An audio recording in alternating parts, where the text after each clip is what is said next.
Hey guys, my name is Jonathan and I'm a pressure washing marketing pros and I got somebody whose name is very similar to mine, John with me of Mr. Pipeline. How you doing, my friend? What's up, bro? Great to see you, man. Doing great.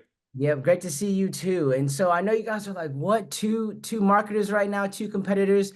Competition, guys, is at the bottom, at the top, people collaborate. So I've always wanted to go ahead and just speak with John about his journey. I've heard him at a lot of conventions, just saw him at the huge convention a couple of months ago. And so I know that he can definitely add value to you guys. So, like I said, John, I'm excited to have you on. Oh man, it's an honor. I appreciate it, bro. And people don't realize, man, like that competition word that doesn't exist for people like us. It's all love, man, abundance all the time. And whenever we see each other, it's like, how can we do business together? How can we help each other? And that's how it should be, man. Life is too short to play those other types of games. No, definitely it is. And so I know John has a lot of experience. You've been doing digital marketing for about 12 years now, man, haven't you? Yeah, 12 years. It's next month is our 12-year anniversary. Hmm. And dude, you know this game. It's not easy. That's why I have so much respect for you because if you could survive in the pressure washing marketing game past north of 5, 6 years, like, and you're doing it at a high level, Yeah. man, it says a lot about you and your character and your hustle, right? Yeah, man, and I appreciate that. Same to you. I know I've been doing this since 2019, so I'm coming up on my 5 years in December, right? And so yeah, just like you coming up on your 12 year, and I hope to reach that as well. I'm coming up on 5 years in December because yeah, we've been doing this since 2019. And so yeah, Mr. Pipeline, you have your book Ring the Bell because we'll talk about that too. And then you also have Gutter Summit that you will be hosting as well in like the next like month or two, correct? Yeah, it's coming up. I think we're like 15 days, man. Yeah, Crazy. so you're a busy man out here, busy man. Staying busy, staying busy. Like probably like you, I bite off more than I can chew, bro. But at the end of the day, it's like uh I was called. I don't know why I was called to help small businesses, but it's been on my heart since I've been a kid. And it's funny how you just continually figure out how to serve and pour value into like what you're good at the moment. Mhm. And what I'm really good at the moment is just, it's not just like the marketing side, but it's like helping people behind closed doors. Because like we talked about earlier, where this isn't marketing from 2005 where it's just like turn on Google ads. You got to Mhm. coach people. You really got to care about people. And Mhm. you got to kind of go to the next level in today's competitive environment, man. So it's what I'm doing, trying to help everybody everywhere I can, but not break along the way too. No, I know I understand. Like I said, me and you talked about me and you probably sit down, you know what I mean, for 5 hours and just talk about some of the challenges that we have. And we'll get to some of those today to just educate everybody, just some of the same challenges that we see in the exterior cleaning industry. And as we talked about, it's more than just marketing for people. It's also about coaching them as well, because you don't know how many clients I will coach through certain things, right? To where I'm like, man, you got to do this, and so we talked about our other friends, right, that are in other niches and how me and you are just in love with the pressure washing niche, can't kind of get away. But it's like, man, if this guy has like, 15 lawyers and they're paying him $10,000, Yep. right, a month, look at him, $150,000 a month. But yeah, man, that's why we're in the game, right? Because pressure washing guys kind of say the same thing where they're like, man, if I did epoxy, I would get a lot of money as well, you know? Hmm. Yeah, it's no doubt. Like we're supposed to be exactly where we're at right now, man. Like the work that you do and the level of service you provide, like you were built to serve this niche. Like God had a purpose for you, and Mhm. it's not by accident. And same with me. I remember being young, dude, and being like 14 years old, pressure washing a two-story roof with no insurance, no idea how I'm gonna even get down from this ladder, and wondering, I'm like looking around, I'm like, why am I the only kid not having a summer? I'm just cleaning and making some money. And like little did I know I was learning the business. I was learning the pressure washing field. So Mhm. 10 years later, I could understand what the struggles are going through and Mhm. how hard it is to acquire jobs and how hard they work for that money. So yeah, it's no accidents, bro. Yeah, most definitely. And we can get right into that, man, because I know you used to own a pressure washing business. And then after that, you transitioned over into Mr. Pipeline, right? And so, yeah, give us your story, man, for the people out there that don't know much about you and how you got started in the pressure washing, serving the pressure washing industry. So I was really young. I would lose track but it had to be anywhere from 11, 12 years old. I was knocking on doors. There was a burning desire inside of me. So I'll start even further back. Yeah. People always ask, like, what makes you want to drive and continually grow, like continuously want to grow and elevate? And man, at the end of the day, it's like I remember being really young and being in areas that like were not the nicest. While I was in a nice school system, but I saw these people with these families and these nice cars and houses. And I remember thinking to myself, I'm like, one day I want that. One Mm-hmm. day I want that. So like it was in my subconscious. And then I Mm-hmm. told myself, my circumstances are what they are. So how do I navigate those uncharted waters and how can I create that life for myself? Mm-hmm. And that was where I realized that the only way to do it is by myself. So one day I woke up, literally just woke up, Jonathan. I remember going out and knocking on a door and saying, "Hey, can I clean your house?" And Mm-hmm. they're like, "What do you want to do?" I'm like, "I'll just clean the outsides." And they're like, "Okay, when can you do it?" I'm like, "Well, I got to go figure out how to get a pressure cleaner and get it over here." And it's this whole thing. Eventually, I got my first job for $100. It took me like 7 hours to make that $100. Mm-hmm. And then that led me to realizing, to understanding that if I can do more and have some help, that I can have a business. That $100 led to like $500 a week, where I started John's Perfect Pressure, and I started cleaning roofs, cleaning houses, and it's crazy, dude. I failed a bunch of times. I hitched the Toyota Avalon, or a trailer hitch to the back of my Toyota Avalon. And every day after school, I would just hitch it on and I would just go hit the streets, try to figure it out. And it's crazy because I failed a lot during that time. Mm-hmm. And then eventually I realized what I was good at, what I was bad at. And I rebranded. I realized that nobody would want John's Perfect Pressure. And it was Mm-hmm. a big deal for me. But that's when I started growing and elevating in my marketing. I realized it wasn't just about running ads or just putting out flyers. Like people really want to work with the brand. Mm-hmm. So I built a company called Power Clean. Big muscle guy, really easy to recognize. And before you know it, we branded like a tagline and we started doing all these jobs and we started creating a real powerhouse name in our community. Built it up and sold it, dude, over the years. And it's wild because I had no real intention of starting Mr. Pipeline. I never in my wildest dreams wanted to start a marketing agency. Mm-hmm. I sold the business. And as I'm going through the process of selling it, I started realizing that a lot of the ways I was making money wasn't just through roofs and driveways and patios, but I was making a lot of money through selling leads. So I was very creative. So I would get to the house and I would see a busted roof or a broken gutter, and I would write down busted roof, broken gutter, and I would find a roof guy and a roofer and a gutter guy, and I'd figure out a deal to make money with them. Like, hey, got a roof lead. What do you want this lead for? Mm-hmm. $50. Before you know it, I'm selling roofing leads. I'm doing rev shares with gutter companies. And I have this whole list, this database when I'm selling my pressure washing business. Mm-hmm. And at the very end, dude, I'll never forget it. I paid my final check to the pool business that I would buy the chlorine from. And he said, "Now that you're not doing your power clean, can you help me market my business?" And just like we talked about earlier, you're like, "I didn't know what I was doing for this specific niche, but you figured it out." I figured it out for the pool company and they started growing. The painter I would sell leads to said, "Hey, now that you're not doing power clean, can you help me market my business?" Then I had a painter. Then I had a carpet cleaner. Before you know it, it's like I've got 5 clients and I got to figure out how to make sense of this now.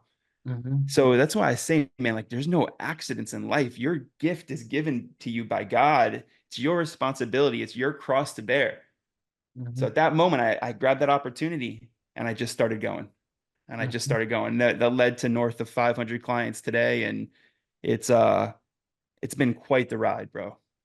Yeah, 500 clients, man. That is really good, man. That is really good. So you had that. Tell us, tell me kind of just some of the challenges you had in the beginning of in Mr. Pipeline. And man, look, you're speaking to me, man, who probably knows a lot of those challenges, but just so that they can kind of get a get a lens or get a look into like our lifestyle in that sense. Because I know that we're definitely talking about your story and all of that, but kind of hearing the beginning of Mr. Pipeline and all of that, and some of the challenges that you had and scaling and all of that stuff?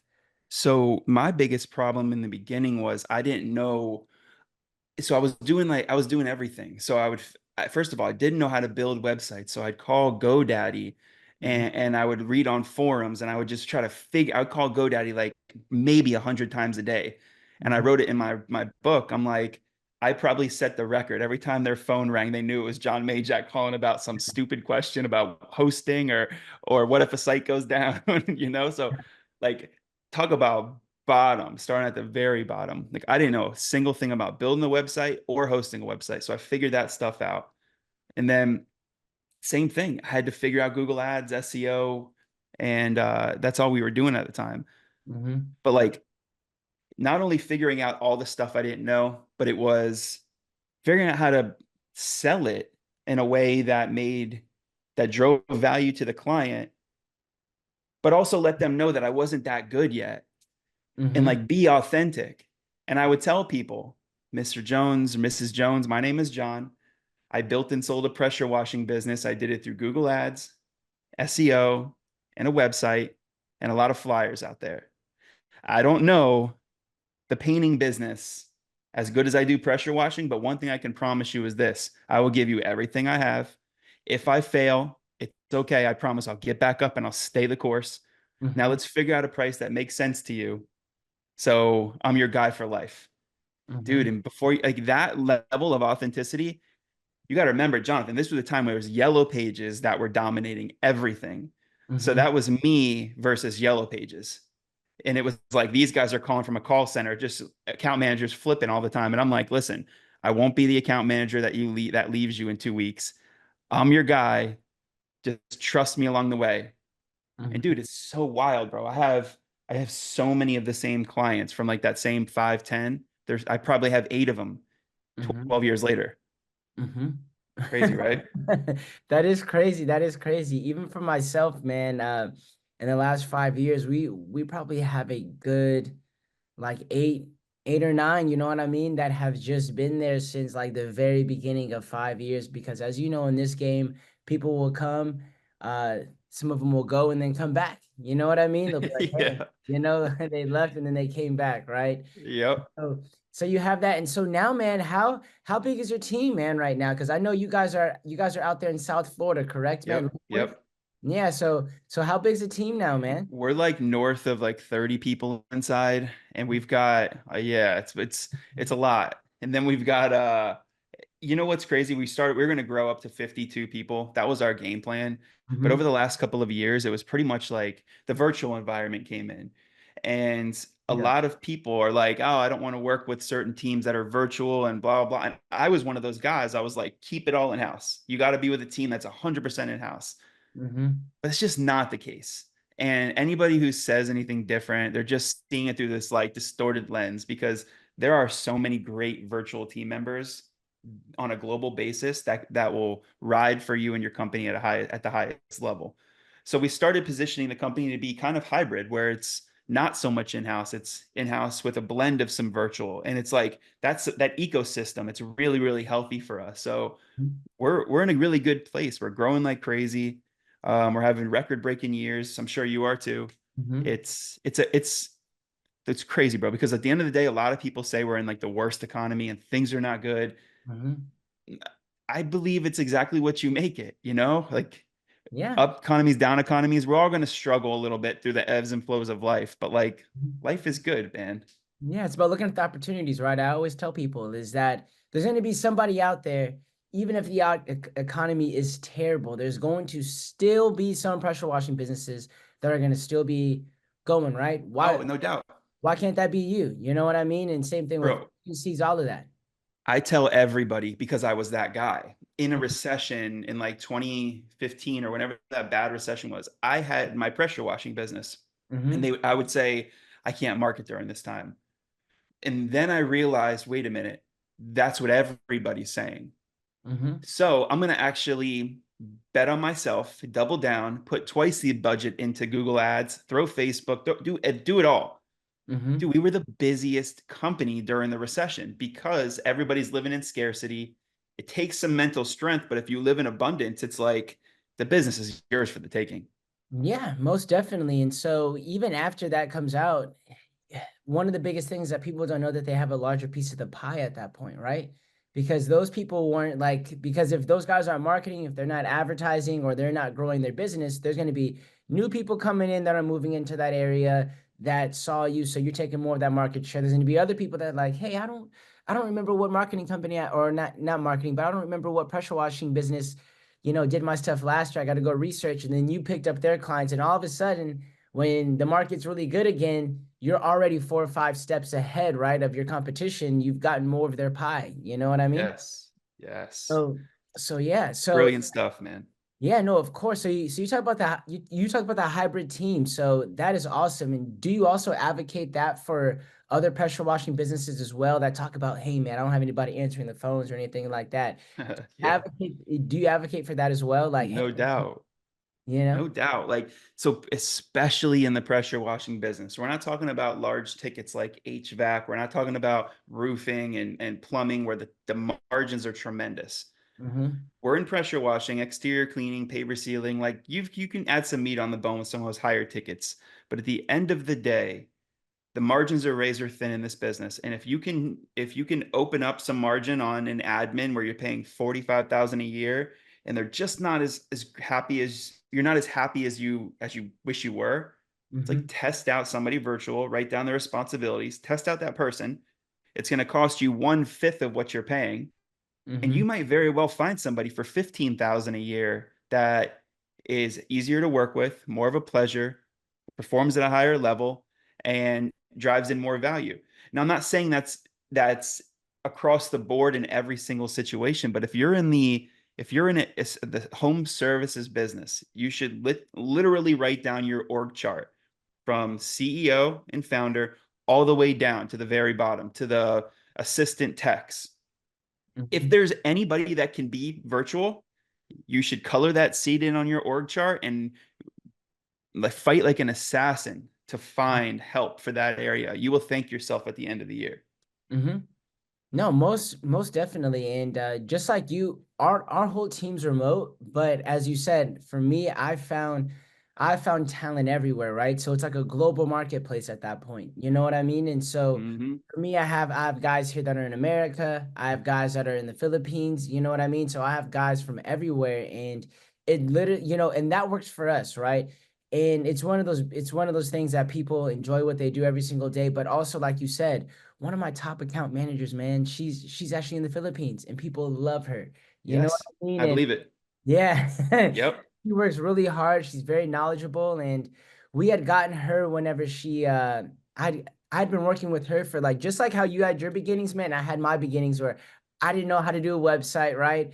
I was working with like one of my friends put me onto this what they call white label, which we have our own websites in house now. But in the very beginning, like 5 6 years ago, man, I had like white label websites. I'm calling them up, and she was my account manager. You know what I mean? And I was like, man, she's really good, because Yeah, I'm that's a crazy. pain to work with, right? And so you had that.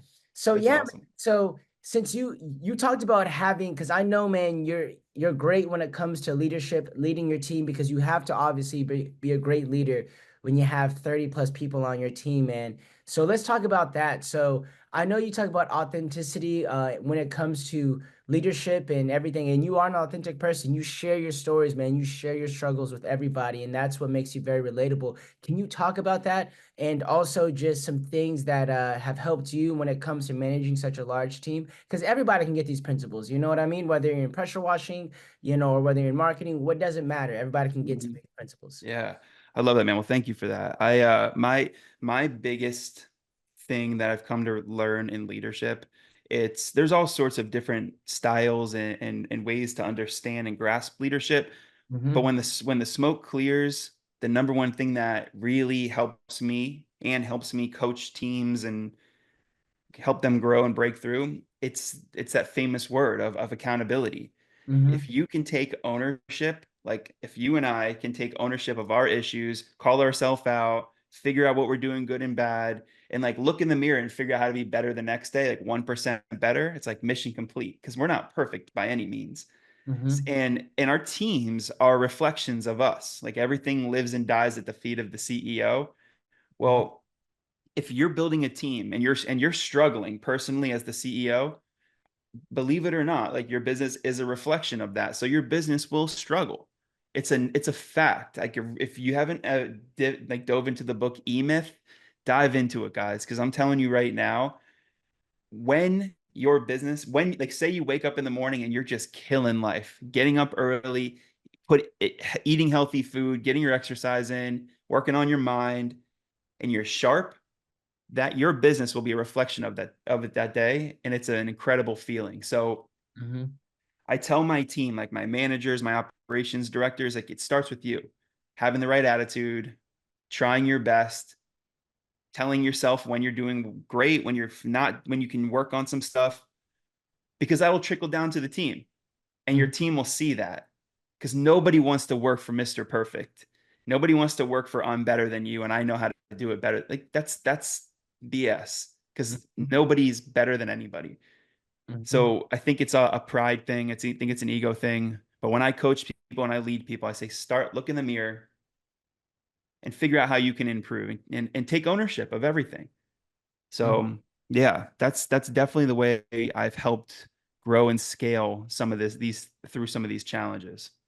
Yeah, man. Let's talk about one of the biggest challenges that you had, and one that I remember you publicly having as well. I know it may not be really public, but I remember that, and I was like, man, I definitely want to reach out to you, make sure everything was good. But I know, can you share about because you talked about resiliency, you talked about motivating your team, but can you share? Because I want most people to know about, what you had been through, but can you share about your recovery journey from like that life-threatening accident and how it's like influenced your perspective on business and life, all of that? Because I remember that was about 2 years ago, wasn't it, man? A year and a half. Yeah, right on the money, dude. Right around Thanksgiving 2 years ago. Yeah, Yeah, man. I remember that personally, man. I was like, yeah, and let me reach out to make sure everything is good because it looked terrible. Can you give us like the just the journey of that, the recovery process, all of that, man? Because it takes a lot of motivation and resilience to be able to come back. I Yeah. appreciate that. So, and thank you for touching base, bro. At the end of the day, I can tell you that I'll never forget it.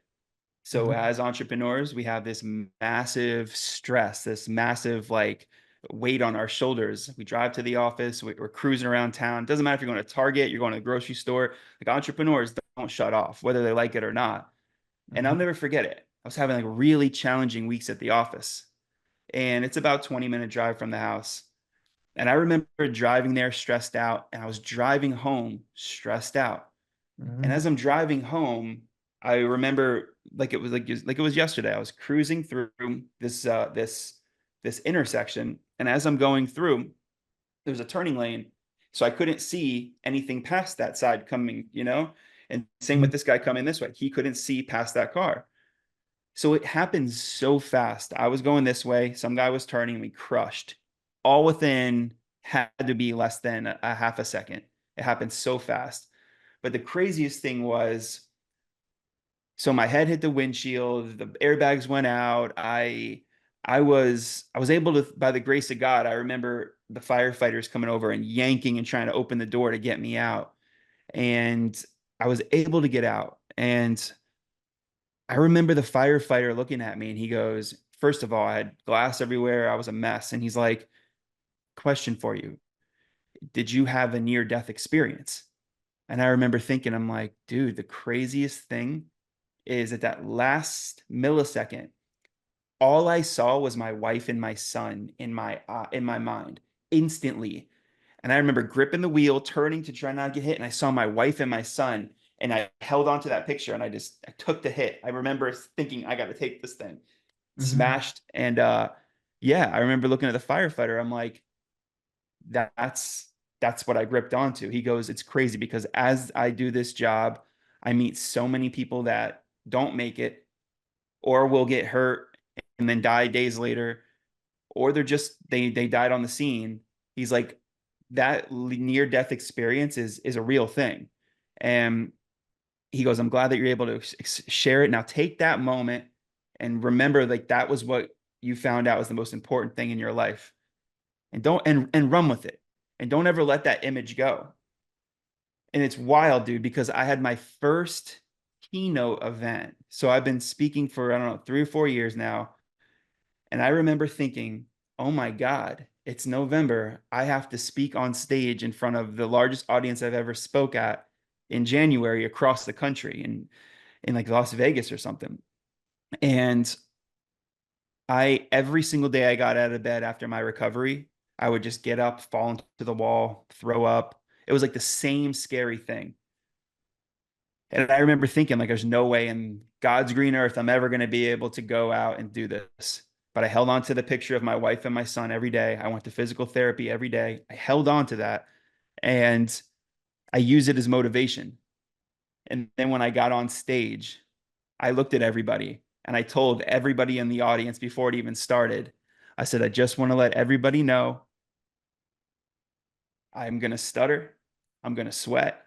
I'm going to probably say some stuff that I don't mean to say, but just all I ask is for grace because I did everything I could to fight to be here today, but I can't speak in complete sentences. I say the words backwards and I am really nervous right now. So just bear with me. It was like the crowd couldn't believe that somebody was that real with them. And I did exactly that. I stumbled, I tripped, I was nervous. But you know what, bro? It's like those are the moments you go through in life that like you look back on. And it's like one of those like core memories you can never get rid of for the rest of your life, whether you like it or not. And it's a lesson I could teach my son. It's a lesson I can teach people as I go throughout life. Like, it doesn't matter what life throws at you. You Mhm. got to show up and you got to do some you got to put in the work to achieve your dreams whether no matter how hard it is. So, yeah, man. That's where I'm at today. Yeah, man, and that's awesome. And is that speech that you were doing? Was that Clipper, man? No, that was at IWCA, the International Window Cleaning Conference. Yeah, Hey man, dang. So yeah, you definitely because I know they hosted their stuff last year in Las Vegas, but you were out there at the IWCA in that sense. So yeah, crazy, right? man, no, that is crazy, man. That is crazy. And so that story, man, like I said, it's always compelling when it comes to that because just even for myself, I'm appreciative of just like everything that's going on right now. Because I said, man, the days could be worse, right? I could wake up and this could happen, that could happen. And so Hmm. having eyesight. You know what I mean? Like just having all of that stuff that we truly take for granted, right? Yes. Like people that don't have eyesight, it would be not saying it's impossible, but it'd be very difficult for them to run a business. You know what I No, mean? no doubt, You know man. what No I mean? doubt. Very You know difficult. what's Jonathan, you know what's wild? When I was speaking, I remember thinking to myself, I'm gonna say this to people, and I don't think many people are gonna even understand, but I'm gonna say it anyway. I remember thinking, up to this moment, all I want to do is speak on mindset, overcoming adversity, helping people break through, growth. Hmm. But then when I was laying in bed trying to recover, none of that mattered. The only thing that mattered is can I get up and will my brain allow me to not throw up or fall? And I remember thinking, like, got up and I took a step, I took another step, and I had held onto the wall. And I remember thinking, I'm like, dude, the message that I have to tell people is very clear. If Hmm. you if you don't have a healthy brain, nothing else matters. So like take care of it. Treat it with love, nurture it, like eat the right foods, exercise, do the things that take the stress away from your mind. If you have all of those blessings in place, then you can work on mindset and growth and everything. But like if you're poisoning yourself every day with the wrong foods or alcohols or drugs, and then you're getting up trying to run a business at a high level, it's like you literally are sabotaging yourself. So take a deep breath, get some clarity here, and the rest will follow suit. Yeah, man, health is wealth, right? Health is wealth. Whenever you break it down to the very basics, there are people right now, it doesn't matter how much money that you have, Mm-hmm. or how big your business is. If there was somebody I'm pretty sure Stephen Hawking, and he was, I don't know how rich he was, but I'm pretty sure he would have paid any amount of money to be able to, like, you know what I mean?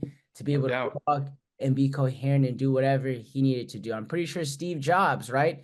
he ran a $1 billion company. You know what I mean? I'm pretty sure Hmm. he would have paid any amount, you know what I mean, to go ahead and cure his cancer, right? Better believe Like it. at the end of the day, if you told him like, dude, you got to sell all of your wealth in order for you to go ahead and be 100% healthy again, do you think he would have done it? Oh, no doubt about it, man. You Yeah. know? Yeah, Yeah. it's I was talking to Brandon Vaughn about this. He was a Uh-huh. contributor to Ring the Bell, and I remember asking him like, what's he at the very end, like, what's the view from the top? You made it to the bell. You smashed the bell. You've Uh-huh. built 7 and 8, probably working your way towards 9-figure businesses. What does it look like? And he goes, honestly, dude, first of all, I feel like as an entrepreneur, there is never really a top. You're always just reaching and going, and then you see another one and you go that way. And like, he goes, but the biggest thing I've learned is time freedom. You can money, it's or time is the infinite currency. Like if you and it goes so fast and if you don't cherish that with everything you've got, dude, you're like, if you don't hold on to the fact that time is so precious, then it really wasn't mission complete. Mhm. And I feel like that's my biggest aha moment now. I feel like you have got so many more minutes. Like I have this hourglass back here, Mhm. and I say it all the time. When I coach people and they're looking at me, they're like, "Jam, how do I get through this?" Or I'm struggling here. And I'm like, good shit. Keep doing it. Keep going through the pain. But you know what? Let that hourglass go. But at a certain moment, that hourglass has to flip back over because all you have is this short amount of time. We want to spend the next 3 months dwelling on something that you can't change. So flip it over and get back to life. So Mhm. yeah, time is the most precious currency in the world, man.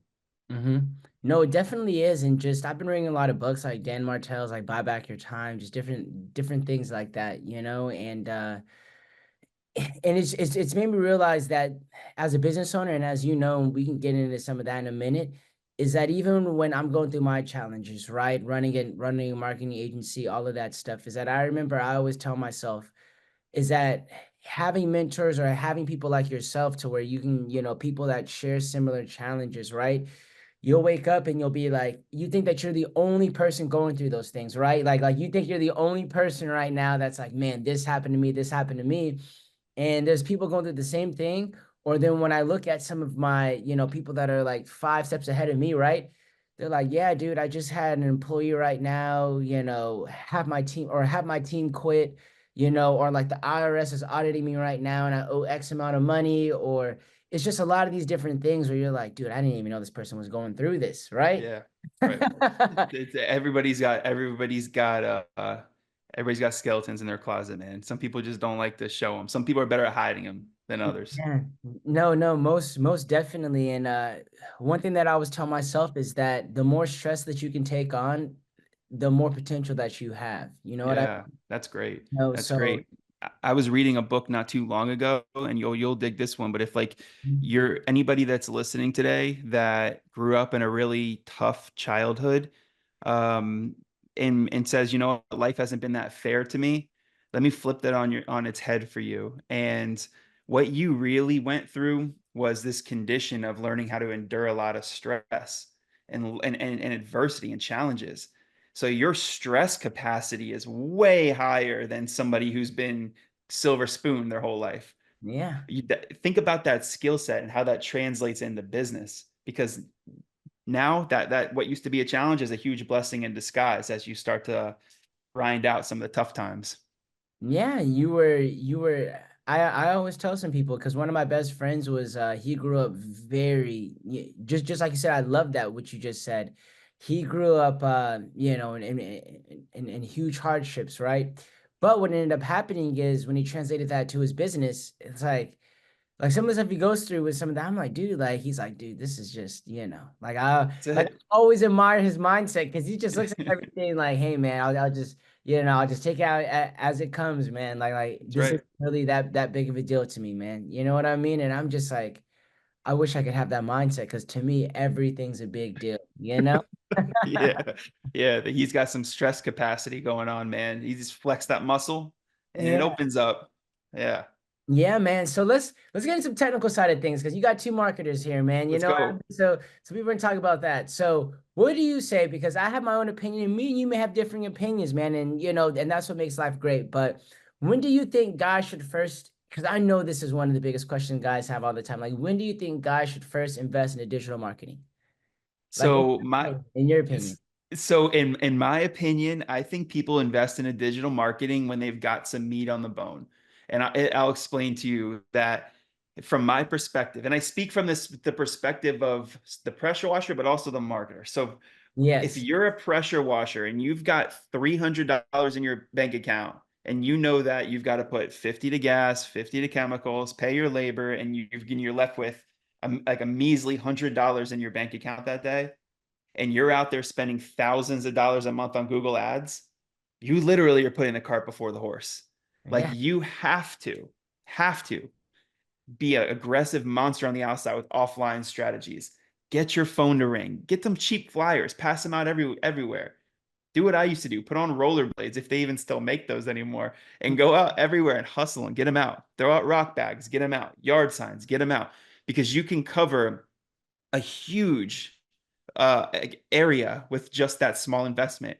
Get on Google My Business or Google Business Profile.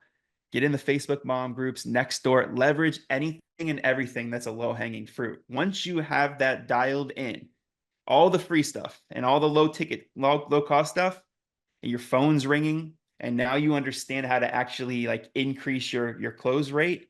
And you're not just hello or hello, John. But if you're like, hello, this is John's Perfect Pressure. How can I help you? And like you're understanding the value of some of those very easy sales tactics, you're on your way to being able to just throw some money at Google Ads Hmm. and have a little bit of money in your bank account. Because I'm telling you, Google, they don't care. They're going to whack you. They're going to take your $500 whenever they feel like it, which is very often. So, my best advice, kill the offline, easy offline strategies, the free listing strategies, the free social strategies. Knock on some doors, get your phone to ring, and then pour fuel on the fire. Pour fuel on the fire. And guys, you have to remember this: take advantage of peak demand, because every industry has peak demand.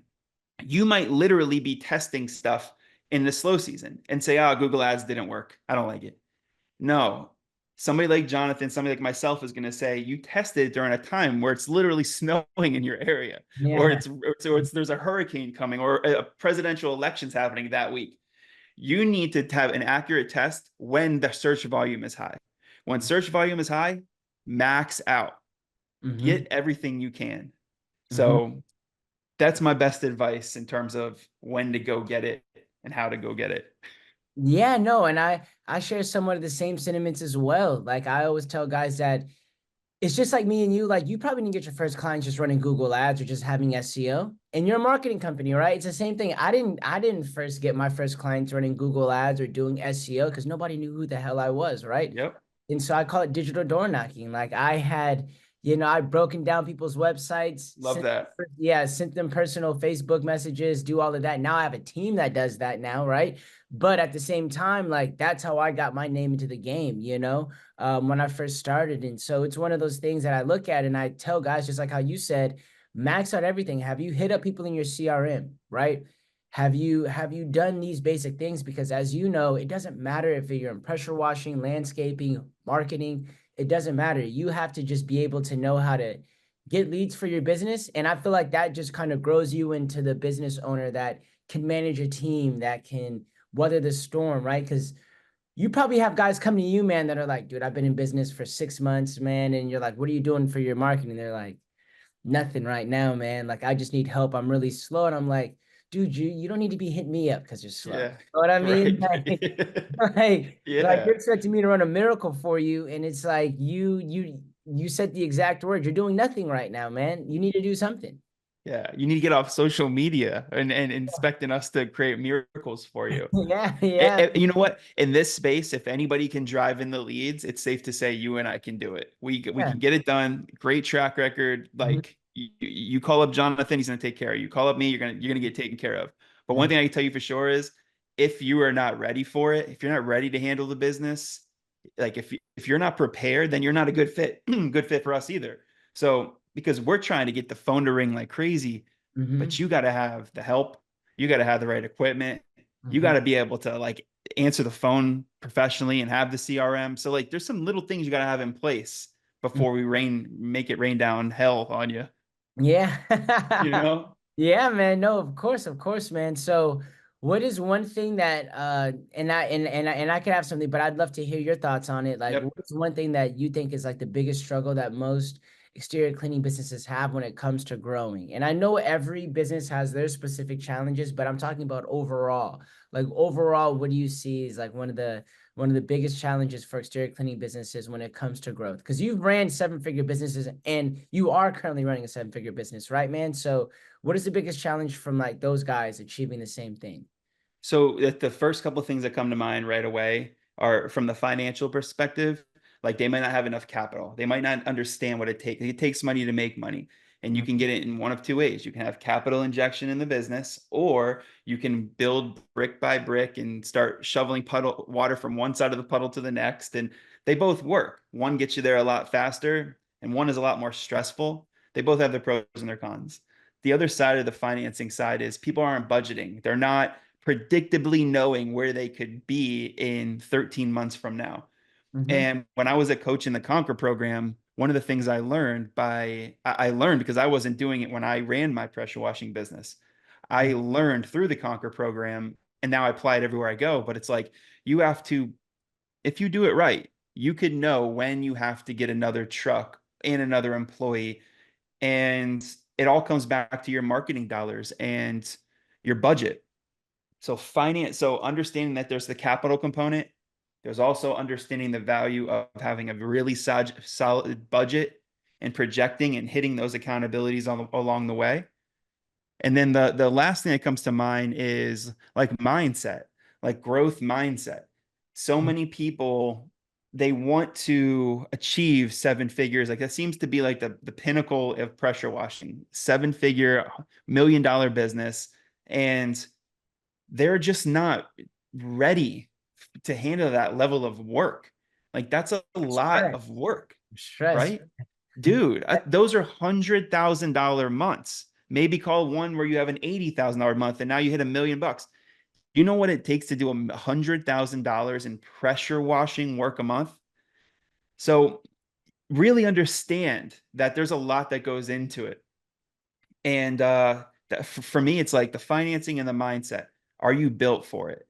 Mhm. And if you are, understand there's going to be a tremendous amount of adversity and challenges, and that's just part of the game. Mhm. So I've coached a lot of people who they'll make one big mistake and that's it for them. They didn't have a growth mindset. They had a fixed mindset. They couldn't believe that that thing happened to them. When the killers who are doing 2, 3, $5 million a year says, "Oh yeah, no doubt. Oh yeah, that's going to happen in a couple months too." Boom, I'll push through that. Push through that. So yeah, you have to have that growth mindset if you want to achieve the impossible in this business. Yeah, you definitely do have to have that growth mindset, and I do believe that that does play the industry a lot as well. I think for guys, man, it's very difficult. Like, there's nothing wrong with the owner operator, but I tell guys like, dude, you're just never like. I literally got off the phone with some guy like yesterday, right? And like, Mm-hmm. of course, I'm not going to say any names, but I got off the phone with him yesterday, and he was talking to me, and he was telling me that he was doing 60, and I'm like, he may be lying to me, but he's telling me he's doing 60, $70,000 months, right? And I said, well, dude, how big's your team in that sense? And he said, it's just me right now, and I have a couple of helpers. Yeah. Said, man, look, if you're doing 60,000, why don't you have like, I'm just playing his game, right? I'm like, if you're Yeah. doing 60,000, man, why don't you have like an office manager? Why don't you have like at least two techs, man? You know what I mean? When it comes to, he's like, well, I don't really don't need it. You know what I mean? And I said, dude, that's like, and like you said, that's just not a growth mindset in that sense because you're gonna hit a ceiling, you're gonna hit a cap. And I just believe that guys, like you said, should really plan on how they plan to grow. And if you want to be an owner operator and you're happy, and I'm pretty sure you have clients like that too, that are like, look, man, I just want to keep myself busy. You know, Mm-hmm.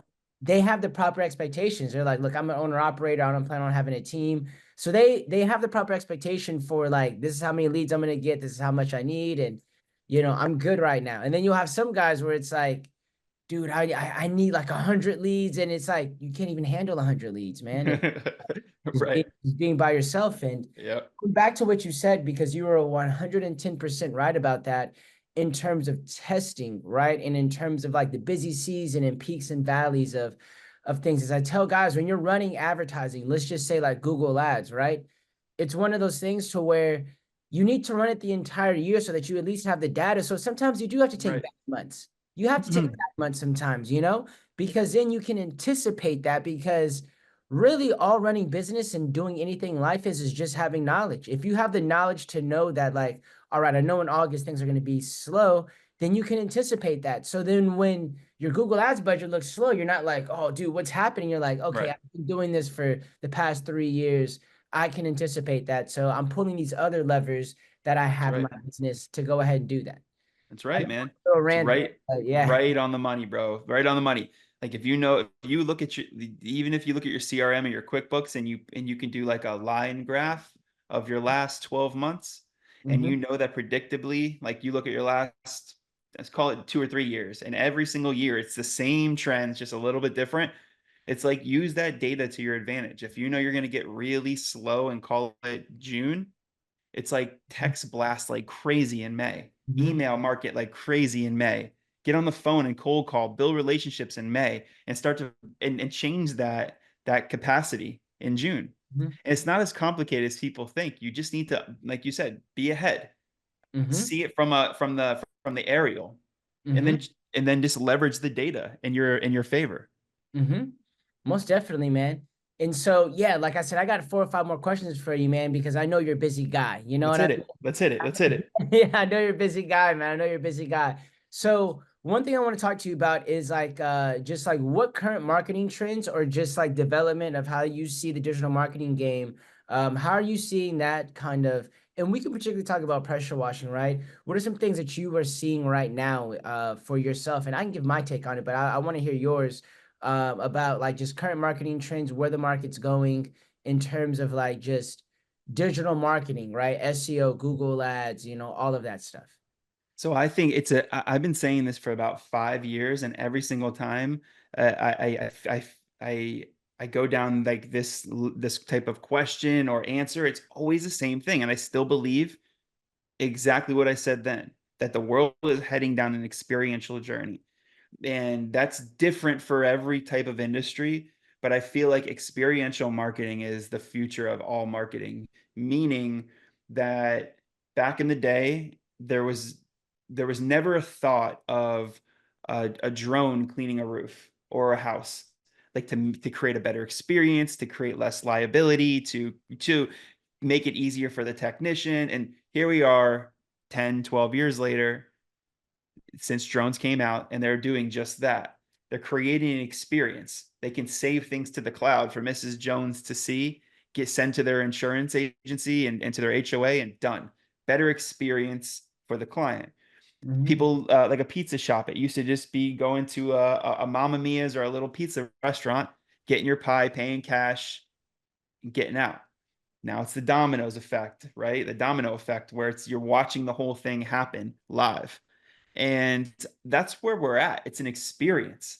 So I believe that home services really need to get ahead of the experience of how they're delivering for Mrs. Jones. Mm-hmm. So gone are the days where a pressure washing company should be answering the phone, going to do the job, and go home. These days you need to look at it from like a complete 360, meaning that like it wouldn't hurt for you to have somebody documenting your admin on that call, laughing, smiling, giving the greatest service, and then using that as a reel or a clip and say how you're the best in the business. Nobody cares more about their clients than ABC pressure washing. Mm-hmm. Then going on the way out there, like there's no reason that you couldn't have a camera pulling up as your 2-person crew is coming in on a cool angle. You can use it everywhere, leverage it. Now, and it goes through the whole process where you could quite literally document the process, time lapse it, and create this really cool experience for Mrs. Jones. And to me, that's where the industry is headed. Making sure that you're not thinking it from like a burying keywords on a website strategy like we did 15 years ago, pressure washing Tampa and then change it a different Yeah. color and then put it at the Yeah. bottom, that stuff is gone, and the future is literally creating a really dynamic experience and then taking those experiences and putting them online. Yeah, man. I think I basically say the same thing, but what I would just say is brand. And what you're talking about is branding too, and I tell guys, I say if Amazon's website went down for 2 months, right? And then they got back online, do you really think that they would need to do SEO and all of that again? No. You know what I mean? Like, because people know that brand. And Right. you're right, like it's just one of those things that you can't come with that expectation of being like a business that has 10 Google reviews and you're like, dude, I want to rank in Atlanta. Well, really ask yourself, if I was somebody looking for pressure washing services, would I want to be the first five people that I come across as a business? If Right. that's not the answer, then you need to become that. And like you said, it's about an experience. So I believe that we're heading to the day of age, just like you said, where it's a 24/7 business in that sense. Like even who you are as the owner, people are gonna like, you probably have your Facebook friends that are, seeing your business in that sense. And so it's like you have to be around the clock. You have to be building a personal brand, which you've been doing yourself, man, which is really good, right? Thanks, bro. Um, It's true. It's true. People buy from people that they like, know, and trust. mhm, And if you're a pressure washing company and you're trying to kill your market and have the uh, greatest relationships and be the biggest influence, well, you need to build that tribe behind you. And mhm, I remember saying this not too long ago, but like you could build a business or build a tribe. And part of building that tribe is building your everything behind your personal brand. mhm. So yeah, man. We'll talk about this last question, the personal development, and then Let's we'll go. go on about how people can find you, your book, Cool. right? Gutter Summit, all of that stuff, man. So personal development, like what development practice do you follow to kind of stay on top of your game as a leader and entrepreneur? I like to ask everybody that, right? Like Mhm. what things do you do for yourself, that help you develop as an entrepreneur, as a leader? So everything in my life is like I have non-negotiables with stuff. Mm-hmm. So there are variable things that happen in my life. I've got a challenging home life. A lot of people have an easier life, some people have harder lives, but I have what works for me, and it's structure in my non-negotiables. And that means that like no matter what, I don't care how I'm feeling, what's going on, I've got to move my body every day because it translates into your mind, right? And Mm-hmm. then once you're able to fire up your mind, are you putting good stuff into your mind? So are you whatever you maybe it's faith-based music or it's audiobook or it's a podcast, but like I do something for my body every day. I do something for my mind every day. And I'm very specific on like my goals. So for me, it's like I have a vision board in my office. I know exactly how much revenue I want to do in each one of my businesses this year. I know the big rocks that I need to move this year to achieve my big goals. So it's like I'm always watching and I'm always paying attention to what matters to me because when life beats you up, because it's not if, it's when, Yeah. you need to be able to open your eyes, look around, and remember what the heck you want to get after. So I'm very specific on my large goals for the year and then my daily action items that have to get done. Yeah, man. No, of course, I like that. So, yeah, man, tell us a little bit about your book, Ring the Bell, man, as well. Tell us about your book, Ring the Bell. So Ring the Bell is it's a really wild and crazy story of an entrepreneur that has to go through the unknown times called the narrow road, where everybody doubts you, where you don't even really believe in yourself. All you've got is I read in the book, but you've got like a tiger chained to your leg, and his name is Ambo, and he's short for ambition. Like you can't get rid of him. So like you have to get through that narrow road, and if you're blessed enough to get out of it, then you're able to see there's a beautiful mountain town where you're gazing from the bottom. And that's chapter 2. And it talks about believing in yourself and your vision and casting a vision. And you see this bell at the very top of the mountain. And you know in your heart that you need to get to that bell and smash it as hard as you can. And the reason is if you can smash that bell so damn hard that everybody in the town can hear you, well, they know that you're alive. They know that you're there to serve them, and you can help the customers in the town, you can help the nonprofits in the town, you can help people if they can hear you and they can see you. So the whole mission is making as much money as you can, but also creating as much impact as you can. Because my biggest takeaway from life, and I've been through a lot of things in my life, the greatest thing that I can tell somebody is just make sure that you're proud of the person that you at the very end of your life. That when you meet God, that is he going to look at you and say, "Well done, you did it," Mhm. because you're given so many gifts as a human being. And I believe that it's our job to figure out how to get to the very end, knowing that you used your gifts. So that's what my book's about. It's helping people make a ton of money in pressure washing, exterior cleaning services, and small businesses. But it's also making an impact and figuring out how to teach people how to donate to college or to charities and to donate their services and things like that, man. So, like, think about it. If you're a Christmas light business and you're not using that beautiful service to donate a like a foster home or an adoption agency, if you're not using that beautiful gift that God gave you to go spread love, you miss the mission. If you're doing it just to grab as much money as you can, it's a money grab. You're missing the mission. So that book is all about figuring out how to leverage your gifts, make money, and create impact. Yeah, no, no, of course, man. And you guys will be able to find the book, and I will link it in the description so that you guys can go ahead and check it out. It's a really good book. Like Thank I you, brother. said, I had to do all of my research with all of that beforehand, you know. Appreciate that, bro. You came So prepared, bro. yeah, man, no, and no problem. So then you have Gutter Summit as well, you know. So if you're a gutter guy watching this, also, like you guys have Gutter Summit, you know, up in Atlanta next month, correct? In That's it. October. So this is October, guys. So if you're watching this after October 15th, 2024, I want to say you missed out. But if you're watching it beforehand, you know, can you tell us a little about Gutter Summit as well? No doubt, dude. So it's gonna be a like a just an epic conference for the gutter business. Mhm. A lot of hands-on training, a lot of influencers speaking, a lot of just networking, learning. So for us, we've come to realize that like in the gutter space specifically, there's been a huge need for people up for like learning and education and best practices and hands-on training and being in the marketing side of it for north of 10 years. I'm like, why is there no organization setting the standard? Why is there no influencers? And now here we are 10 years later. There's a standard being put in place. The influencers are powering it. And it's exciting to kind of see it come to life. But Mhm.